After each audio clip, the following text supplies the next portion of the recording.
Hello students, this is Shahbaz sir. आज मैं आपके लिए लेक्चर 2 रैशनल नंबर का लेकर के आया हूं। और रैशनल नंबर का लेक्चर 1 में हम लोगों ने कुछ बातें सीखी थी। पहला कि रैशनल नंबर और फ्रैक्शनल नंबर के बीच में क्या डिफरेंसेस था। दूसरा, प्रॉपर्टीज ऑफ रैशनल नंबर मैंने आपको पढ़ाया था। तीसरा, representation of rational number on the number line आपको पढ़ाया था। आज हम लोग सीखेंगे कि सर 8th क्लास में रैशनल नंबर से रिलेटेड कैसा क्वेश्चन पूछता है एग्जाम में। और मैं आपके लिए आर.एस. अग्रवाल का पहला एक्सरसाइज 1A लेकर के आया हूं। चलो हम लोग देखते हैं कैसे इसका फर्स्ट एक्सरसाइज सॉल्व होगा। पहला क्वेश्चन आपके सामने है, express -3/5 as a rational number with denominator 20। मतलब आपसे क्वेश्चन में क्या बोल रहा है कि ये जो -3/5 है इसको ऐसा एक्सप्रेस करो ताकि इसका डिनोमिनेटर 20 बन जाए। मतलब सर कि आप क्या करो ना, सॉल्यूशन देखो। -3/5 आपके पास एक रैशनल नंबर है, आप इसको एक्सप्रेस करो, मतलब इसको ऐसा बना दो ताकि इसका डिनोमिनेटर क्या बन जाए, 20 बन जाए। हम लोग क्या करेंगे सर, इसके डिनोमिनेटर को 20 बनाना है। क्या करेंगे, इस 5 को अगर हम 4 से मल्टीप्लाई करते हैं, मन में सोचो, इसको हमको 20 बनाना है, तो हम लोग क्या करेंगे, इसके डिनोमिनेटर को, इस रेशनल नंबर के डिनोमिनेटर को अगर 4 से मल्टीप्लाई कर देंगे तो 5 4 जा 20 हो जाएगा। लेकिन मैथ्स का रूल है सर कि अगर आप अपने मन से किसी आंसर को लाने के लिए अपने मन से किसी फ्रैक्शन के या किसी रेशनल नंबर के डिनोमिनेटर को अपने मन से मल्टीप्लाई करते हो तो न्यूमरेटर को भी करना पड़ेगा। मतलब आपने 4 से 5 को मल्टीप्लाई किया, इट मींस -3 ऊपर में था तो -3 को भी आपको 4 से मल्टीप्लाई करना पड़ेगा। बस हो गया आपका आंसर। 4 3 जा -12, 5 4 जा 20। क्या सर आपका डिनोमिनेटर 20 आ गया? It will your answer. Now next question, -30 आपके पास दिया हुआ है। मतलब कि सर -3/5 को ऐसा एक्सप्रेस करना है, ऐसे बना देना है ताकि इस रेशनल नंबर का डिनोमिनेटर -30 हो जाए। चलो इसका सॉल्यूशन हम लोग यहां पर देखते हैं। क्या था हमारे पास, एक रैशनल नंबर -3/5, इसके डिनोमिनेटर को हमको क्या बनाना है, -30। तो मन में सोचो, अगर हम इस 5 को -6 से मल्टीप्लाई कर देंगे तो -6 × 5 -30 हो जाएगा सर। तो -6 से आपको न्यूमरेटर को भी मल्टीप्लाई करना पड़ेगा। तो हम लोग क्या करेंगे, -3/5 रख दो, इसको अगर -6 से मल्टीप्लाई कर देंगे तो ऊपर वाले को भी -6 से मल्टीप्लाई करना पड़ेगा sir. Minus into minus plus, और 6 3 जा 18 तो +18, और -6 × 5, 6 5 जा 30, बट -30 ये आपका आंसर हो जाएगा सर। देखिए डिनोमिनेटर आपका -30 हो गया ना। चलिए now question number 2, express the rational number with denominator 7। अब क्या करना है, ये रेशनल नंबर आपके पास दिया हुआ है, यहां पर एक रेशनल नंबर आपके पास दिया हुआ है, इसको इस तरह से सॉल्व कर देना है, एक्सप्रेस करना है ताकि उसका डिनोमिनेटर क्या बन जाए, 7। मतलब ये 98 के जगह पे क्या हो जाए, 7। क्या करेंगे, सिंपल सा काम है सर। मन में सोचो कि ये तो बड़ा नंबर है हमारे पास 98, और इसको 7 बनाना है, तो बड़ा नंबर दे दिया 7 बनाना, मतलब डिवाइड ही होगा सर। मन में सोचो कि सर अगर हम इस नंबर को 14 से डिवाइड दे दें तो 14 के टेबल में 7 टाइम्स में 98 कट जाता है। तो मैथ्स का रूल क्या है, आप अपने मन से क्या कर रहे हैं, डिनोमिनेटर को डिवाइड दे रहे हैं 14 से, तो ऊपर भी आपको 14 से डिवाइड देना पड़ेगा सर। अब -42 divided by 14 what will be, -3, and 98 divided by 14 will be sir 7। It means denominator आपका कितना आ गया, 7। यही आपका आंसर हो गया सर। याद रखिएगा, एकदम सिंपल सिंपल क्वेश्चंस दिया जाएगा एक एक नंबर में। आगे बढ़ते हैं हम लोग। Express each of the following rational numbers in standard form. अच्छा, आपने पढ़ा है क्लास 6 में, क्लास 7 में, simplest form of rational number. मतलब कोई रेशनल नंबर या कोई फ्रैक्शन है तो उसको काट काट करके इतना सिंपल कर दो, इतना छोटा कर दो ताकि अब वो किसी दूसरे नंबर से ना कटे। तो वैसे को simplest form of rational number बोलते हैं। तो उसी तरह से यहां पर एक नया वर्ड यूज करा, standard form of rational number में आपको बनाना है। मतलब क्या करना है, सुनते जाइए। -12/30 है, इस -12/30 को क्या करना है, मन में सोचो कौन सा नंबर से ये दोनों कट जाएगा। एक नहीं कटना चाहिए, दोनों कटना चाहिए। हमको लग रहा है ना सर, अगर हम इसको 3 4 जा 12 काट दें और 3 के टेबल में ये 10 बार में कट जाएगा तो क्या आ जाएगा, -4/10। क्या ये आंसर हो गया? नहीं, अभी और सिंपल होगा सर। क्यों? क्योंकि ये अब 2 के टेबल में 2 बार में कट जाएगा और ये 2 के टेबल में 5 बार में कट जाएगा, -2/5 सर। ये आपका आंसर हो जाएगा। क्यों सर? क्योंकि अब सोचो कोई भी ऐसा नंबर है जिसके टेबल में 2 भी कट जाए और 5 भी कट जाए, नहीं ना कटेगा, मतलब -2/5 ही तुम्हारा क्या हो जाएगा, आंसर हो जाएगा। याद रखिएगा इस बात को। यहां पर एक और काम हम लोग कर सकते थे, क्या 6 से भी काट सकते थे, बट कोई बात नहीं, आपको 2 से काटना है, 3 से काटना है, 6 से काटना है, जिससे भी काट दो, जिससे कट रहा है काट दो। आपको छोटा नंबर से काटिएगा तो थोड़ा 2-3 स्टेप में आपका आंसर आएगा, बड़े नंबर से डिवाइड दे करके काटिएगा हो सकता है आपका 1-2 स्टेप में आंसर आ जाए, बस सिंपल सा बात होता है। सर अब हम लोग दूसरा क्वेश्चन करते हैं। 24/-64 है। अब मन में सोचो कि सर कौन सा वो टेबल है जिसके टेबल में 24 भी कट जाए और -64 भी कट जाए। तो हम लोग एक बार क्वेश्चन को लिख लेते हैं, 24 डिवाइडेड बाई -64। चलिए सर अब हम लोग सोचते हैं सर कुछ बच्चों के साथ क्या प्रॉब्लम होता है, वो क्या करते हैं ना, इसको अपने मन से 6 के टेबल में काट दिया सपोज 4 बार में, और इसको काट दिया 8 के टेबल में 64, तो आपका आंसर सही आएगा? नहीं, गलत आ जाएगा। क्यों? क्योंकि सर एक ही नंबर के टेबल में दोनों कटना चाहिए। इसको आपने 6 के टेबल में काट दिया, इसको 8 के टेबल में काट दिया, आपका आंसर रॉन्ग आ जाएगा। मतलब कैसे बनेगा सर? 24 डिवाइडेड बाई -64 है, तो इसका रूल है कि आप एक ही नंबर के टेबल में दोनों को काटिए, न्यूमरेटर को भी डिनोमिनेटर को भी। मतलब तीर एक ही होना चाहिए, निशाना 2 लगना चाहिए। हम लोग मन में सोचते हैं कि सर हमको लग रहा है ना कि 8 के टेबल में 3 बार में ये कट जाएगा 24 और 80 के टेबल में 8 बार में 64 कट जाएगा, मतलब ये हो जाएगा 3/-8। यही आपका आंसर हो गया। क्यों? क्योंकि अब इससे सिंपल ये हो ही नहीं सकता है। लेकिन हमको सर है ना ये खूबसूरत नहीं लग रहा देखने में, हम इसको क्या करते हैं थोड़ा सा ब्यूटीफुल बना देते हैं, मतलब -3/8 लिख देते हैं, ये थोड़ा अच्छा लग रहा है। तो आप ऐसे लिखेंगे तो भी आपको मार्क्स मिलेगा, ऐसे लिखेंगे तो भी आपको मार्क्स मिलेगा, ठीक है ना। क्यों लिखते हैं इसको इस तरह से? क्योंकि याद रखिएगा डिनोमिनेटर में नेगेटिव का साइन नहीं होता है, ये बाद में पॉजिटिव ही बन जाता है, मतलब एज अ पॉजिटिव ही लिखना पड़ता है इसको, ठीक है। क्यों लिखना पड़ता है? तो इसका अपना छोटा सा रूल है कि सर अगर नेगेटिव का साइन डिनोमिनेटर में आएगा तो आप इसको डिनोमिनेटर में मत लिखो, इसको आप न्यूमरेटर में भेज दो। क्या सर अपने मन से भेज देंगे? मन के ऊपर लिख दिए? नहीं, इसमें आपको नेगेटिव नहीं दिखाना है, तो इसके लिए क्या करना पड़ेगा, -1 से इधर भी मल्टीप्लाई करना पड़ेगा, -1 से इधर भी मल्टीप्लाई करना पड़ेगा। तो -1 इंटू -8 क्या हो जाएगा, +8, और -1 इंटू 3 क्या हो जाएगा, -3।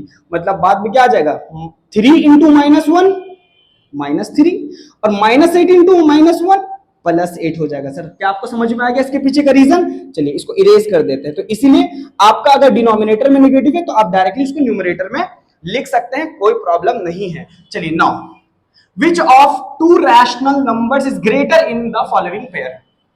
यहां पर कुछ रेशनल नंबर का पेयर दे दिया और आपको बोला इनमें से कौन सा बड़ा है। चलिए इसे पहला वाला का सॉल्यूशन देखते हैं। ये 3/8 है और 0, इन दोनों में से कौन सा बड़ा है? तो देख करके कोई अंधा भी बता देगा। क्यों सर? क्योंकि 3/8 एक फ्रैक्शनल नंबर भी है, ये रेशनल नंबर भी है। तो सर हर एक रैशनल नंबर, याद रखिएगा, जो पॉजिटिव रैशनल नंबर होगा, हर एक positive rational number is greater than 0। मतलब यहां पर 3 क्या हो जाएगा, 8 आंसर हो जाएगा, ठीक है। चलिए अब हम लोग दूसरा क्वेश्चन पे आते हैं। -2/9 और 0, इन दोनों में से कौन सा बड़ा होगा? सर एवरी नेगेटिव नंबर, वो रेशनल नंबर हो या फिर आपका कोई नेगेटिव में इंटीजर हो, कुछ भी हो, every negative number is less than 0। तो यहां पर आंसर क्या हो जाएगा, 0। नाउ आते हैं हम लोग 3 नंबर पे। ये आपके पास क्वेश्चन दिया हुआ है, इसको कैसे बनाएंगे?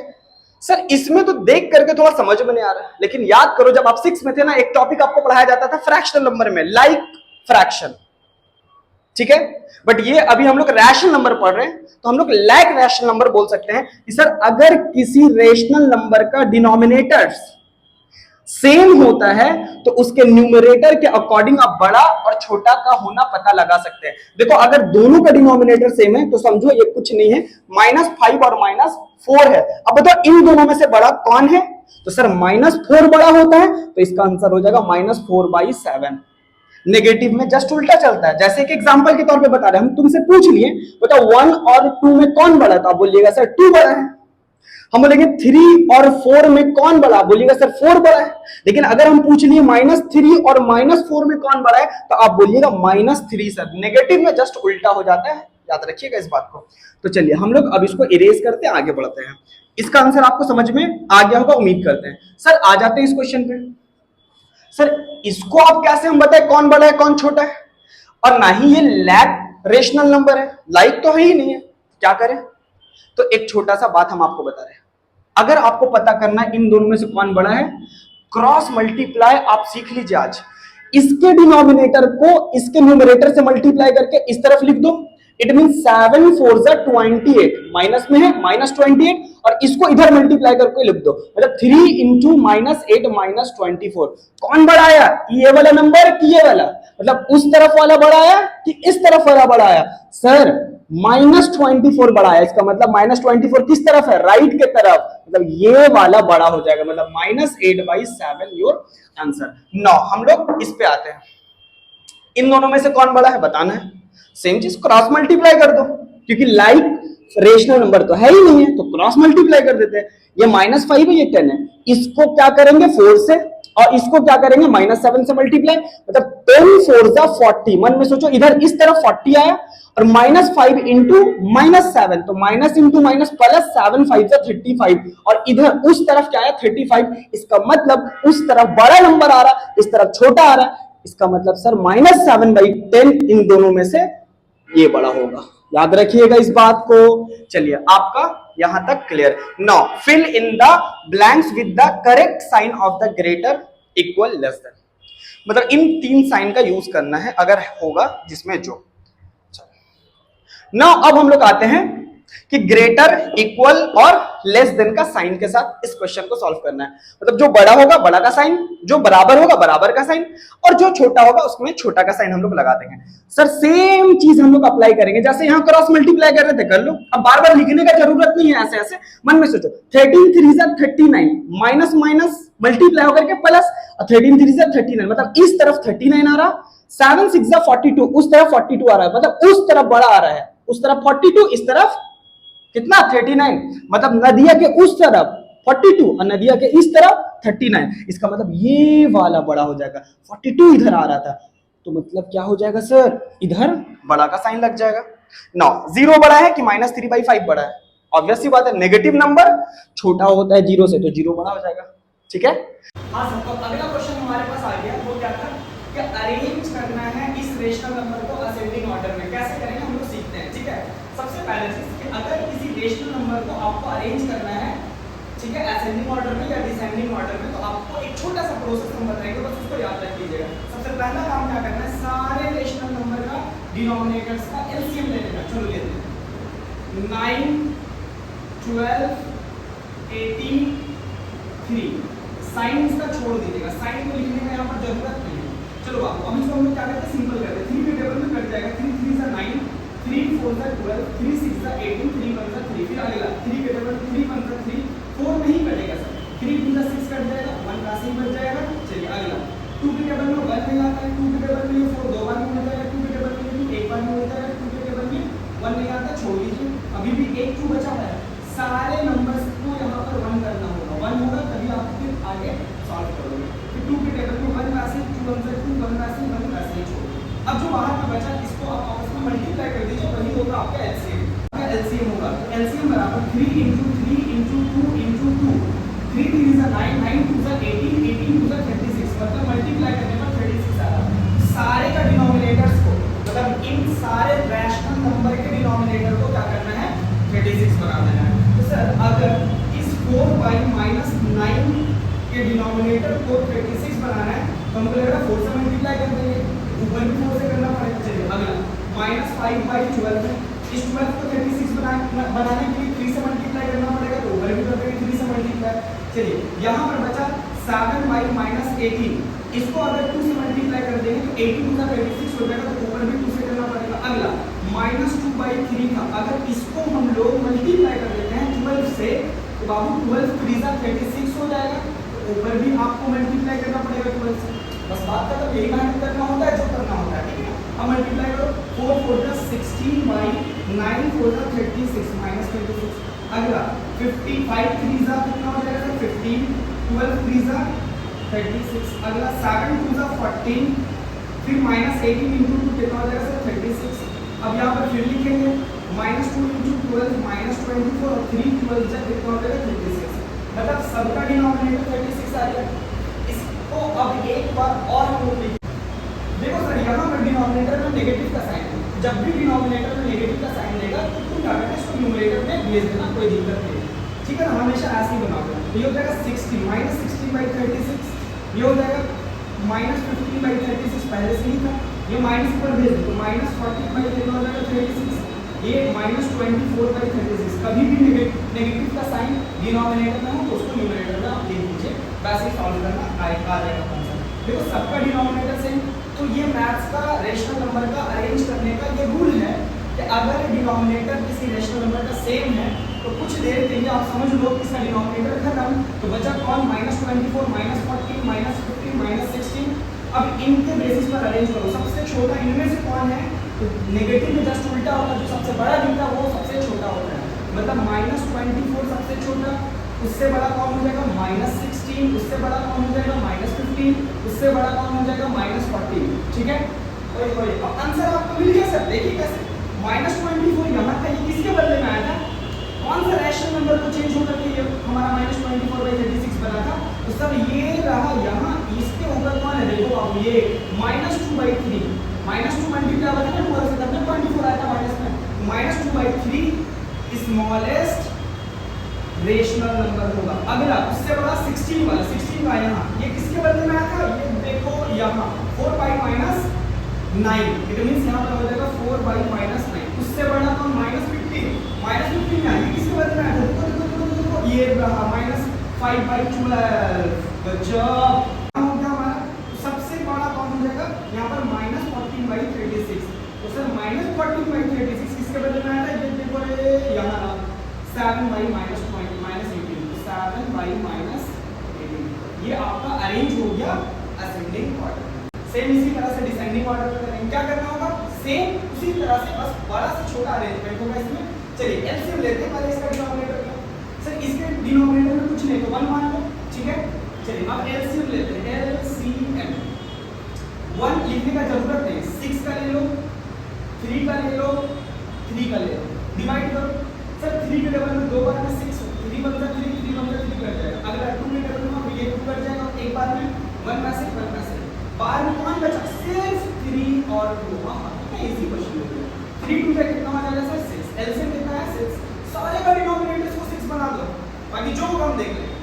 चलिए -2/1 का हम बोले ना, ये अपने आप में कंप्लीट नंबर पहले से दिया हुआ है, तो इसका डिनोमिनेटर बनाने का जरूरत नहीं है, ठीक है ना, ध्यान दीजिएगा। कॉमा -13/6, इसका डिनोमिनेटर पहले से 6 है, कोई चेंज करने का जरूरत नहीं है। अगला 8/-3, तो 8/-3, -3 को अगर 2 से मल्टीप्लाई कर देंगे तो 6 हो जाएगा, तो ऊपर से 2 मल्टीप्लाई होगा। अब ये बचा 1/3, इसको 2 से मल्टीप्लाई करेंगे तो ऊपर भी 2 से मल्टीप्लाई करना पड़ेगा, तो ये 6 आ जाएगा। अब क्या करना है, ब्रैकेट सॉल्व करना शुरू करो। -2 -13/6, 16/-6, 2/6, ये नेगेटिव जो नीचे है मान के चलना जो ऊपर ही है, ठीक है ना, ये -16/6 भी बोल सकते हैं, कोई दिक्कत नहीं है। तो ध्यान में रखिएगा ये एक तरह से -16/6 ही लिख पाता है, अगर डिनोमिनेटर नेगेटिव रहेगा तो उसको ऊपर में भेज दो, कोई दिक्कत नहीं है। अब यहाँ से हम लोग क्या करेंगे, जब किसी रेशनल नंबर का सारा डिनोमिनेटर सेम हो जाता है तो हम लोग जस्ट कुछ देर के लिए मान लेते हैं कि इसका डिनोमिनेटर कुछ है ही नहीं, तो बचा कौन 2 -16 -13 -2। अब क्या करना है तुमको, इसमें सबसे बड़ा नंबर ढूंढना है, क्योंकि डिसेंडिंग का मतलब होता है बड़ा से छोटा, तो सबसे बड़ा नंबर ढूंढना है तो 2 लिख दीजिए। अच्छा उससे छोटा नंबर अब आपको ढूंढना है, सबसे बड़ा फिर उससे छोटा फिर उससे छोटा फिर उससे छोटा, तो सबसे बड़ा 2, उससे छोटा कौन होगा सर, तो -2, उससे छोटा कौन होगा सर -13, उससे छोटा कौन होगा सर -16। याद रखिएगा, मतलब सबसे छोटा नंबर -16, सबसे उससे बड़ा -13, उससे बड़ा -2 और सबसे बड़ा +2। याद रखिएगा इस बात को, बता चुके हम आपको, एक्सप्लेनेशन दे चुके हैं कि नेगेटिव नंबर में क्या चलता है, जस्ट उल्टा, जो बड़ा दिखता है वो छोटा होता है, जो छोटा दिखता है वो बड़ा होता है। वही चीज ये बड़ा दिख रहा है लेकिन छोटा है 13 से, ये बड़ा दिख रहा है -2 से, बट ये -2 से 13 जो होगा -2 छोटा होगा, बाकी पॉजिटिव सबसे बड़ा होता है। सर याद रखिएगा इस बात को। अब हम लोग ढूंढेंगे इसका ओरिजिनल रूट कहाँ छुपा हुआ है, ये 2 कैसे आया, क्या रेशनल नंबर में कहीं 2 था, नहीं सर, ये 2 बना था तब जब हम 1/3 को मल्टीप्लाई किए 2 से, तो दिख रहा है ना 2 1 2 2 3 6, तब में 2/6 के बदले में 2 को हम लोग मान करके चले कि ये पॉजिटिव नंबर है, तो ये 2 सबसे बड़ा, ठीक है, और ये 2/6 किसके बदले में बना था, तो 1/3 के बदले में बना था, तो 1/3 सबसे बड़ा रेशनल नंबर होगा, उससे छोटा कौन होगा सर, तो तो -2 अपने आप में पहले से ओरिजिनल रूप में है, क्योंकि शुरू में भी -2, यहाँ पर भी -2, यहाँ पर भी -2 था, तो -2 ही रहेगा। अच्छा, उससे छोटा कौन था? -13 किसके बदले में आया था? -13 शुरू में ही -13 था, तो -13/6। अगला सर -16 किसके बदले में आया? तो -16 जो था यहाँ पर था, -16/6। ये किसके बदले में लिखा गया था? सर 8/-3, 8/-3 हमारा अगला होगा रेशनल नंबर। ये अरेंज हो गया हमारा डिसेंडिंग ऑर्डर में। सर इसी तरह का क्वेश्चंस एग्जाम्स में पूछता है, याद रखिएगा। आगे बढ़ते हैं। Which of the following statements are true and which are false? इनमें से कौन से स्टेटमेंट सही बोल रहा है, कौन सा गलत बोल रहा है? It is very easy. Every whole number is a rational number. क्या हर एक को होल नंबर को रेशनल नंबर बोल सकते हैं? एकदम बोल सकते हैं सर, याद रखिएगा। ट्रू कैसे? 0 1 2 3 4 डॉट डॉट डॉट, जितना भी होल नंबर्स होगा सबको, सबका डिनोमिनेटर को हम लोग 1 मान सकते हैं। सर p/q के फॉर्म में, p/q के फॉर्म में, p/q के फॉर्म में, p/q के फॉर्म में, p/q के फॉर्म में, लेकिन किसी का q 0 नहीं है। इसका मतलब ये रैशनल नंबर, मतलब हर होल नंबर रैशनल नंबर होता है, याद रखिएगा। अगला, every integer is a rational number. या सर ये भी ट्रू होगा, हर एक इंटीजर रैशनल नंबर होता है, याद रखिएगा। तो शर्त क्या है? क्यों 0 नहीं होना चाहिए। जैसे हम लोग बात करेंगे -1 रेशनल नंबर है सर, इसको -1 को -1 लिख सकते हैं। किसी बच्चों में कंफ्यूजन ये होता है, सर 0 भी तो इंटीजर होता है ना, लेकिन हम क्या बताएं, 0 ना ही पॉजिटिव ना ही नेगेटिव होता है, तो इसका मतलब 0 का कॉन्सेप्ट हटा दीजिए। सिर्फ अकेला 0 है, 0/1 हम इसको बोल सकते हैं। तो सर 0 होल नंबर के कॉन्सेप्ट में चल जाएगा, ठीक है ना। इसको हम लोग कभी ध्यान में यूज करते हैं, तो ये भी स्टेटमेंट ट्रू हो जाएगा। तीसरा क्वेश्चन इसमें बोला 0 is a whole number but it is not a rational number. 0 एक होल नंबर होता है लेकिन रैशनल नंबर नहीं होता। गलत बात बोल रहा है। पहला तो ठीक बोला, 0 एक होल नंबर होता है, लेकिन बाद में बोल देना है क्या कि 0 is not a rational number. तो सर 0 होल नंबर भी होता है और रैशनल नंबर भी होता है। क्यों? क्योंकि जितना भी होल नंबर्स होता है या जितना भी इंटीजर्स होता है वो कैसा होता है बाबू? बिहेव किया जाता है जस्ट लाइक अ न्यूमरेटर। 0 भी एक तरह का होल नंबर, तो ये एक तरह का न्यूमरेटर है, तो इसका मतलब इसके नीचे कुछ नहीं तो क्या है? 1। उसी तरह से 2, 4, 5, 6 कहीं पे लिखा हुआ है, तो ये सारे नंबर्स को हम लोग बिहेव करते हैं जस्ट लाइक अ न्यूमरेटर। तो जिसका डिनोमिनेटर नहीं होता है उसके नीचे क्या आ जाता है? 1। मतलब हर होल नंबर रैशनल नंबर भी होता है, लेकिन इस क्वेश्चन के अकॉर्डिंग होता है कि नहीं होता है क्या रैशनल नंबर होल 0, तो हम लोग क्या बोलेंगे? सर गलत बोल रहा है, ये क्या हो जाएगा? फॉल्स हो जाएगा। मतलब 0 होल नंबर भी होते हैं और साथ में रैशनल नंबर भी होते हैं। चलिए बाबू, अब हम लोग क्या करेंगे? RS अग्रवाल का सेकंड एक्सरसाइज अगले वीडियो में हम आपको